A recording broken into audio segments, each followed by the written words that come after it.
boys drifted off to sea the night they were passed out drunk.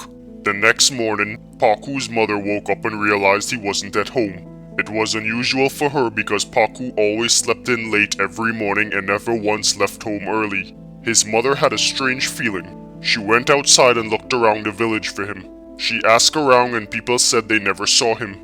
She figured he was with one of his friends, so she visited the other boys' parents and they also realized their children were missing as well.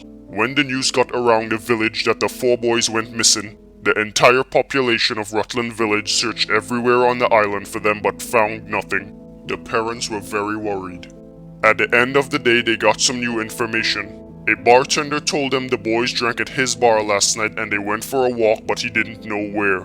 A fisherman was ready to go out to sea to catch some fish, but then he realized his boat went missing. He looked around and saw a big empty bottle of whiskey stuck in between the woods on the dock. So he alerted the boys' parents about what he found. It wasn't too long after until the boys' parents put the clues together. They figured out that the boys drank alcohol and came to the docks and took a boat. The police decided to expand their investigation beyond Rutland Village and search the nearby islands. The parents stayed in the village and patiently awaited more information. They were all extremely terrified and were thinking the very worst has happened. As days went by, the police returned to Rutland Village and explained how they searched every island in the Andaman Sea and even major parts of Thailand, but they didn't find any sign of them. Thailand is a very big country with Europe and Africa connected right near it.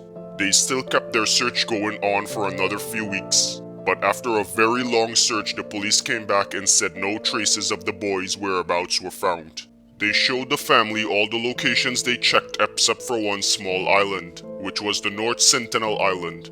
The parents asked the police why they didn't search there.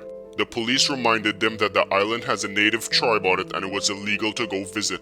They went on to say that they believed the tribe practiced cannibalism, which was eating humans that come onto their island, even their own kind. Paku's mother broke down in tears when she heard. She completely lost hope seeing Paku ever again. The other parents started to feel the same about the other boys as well.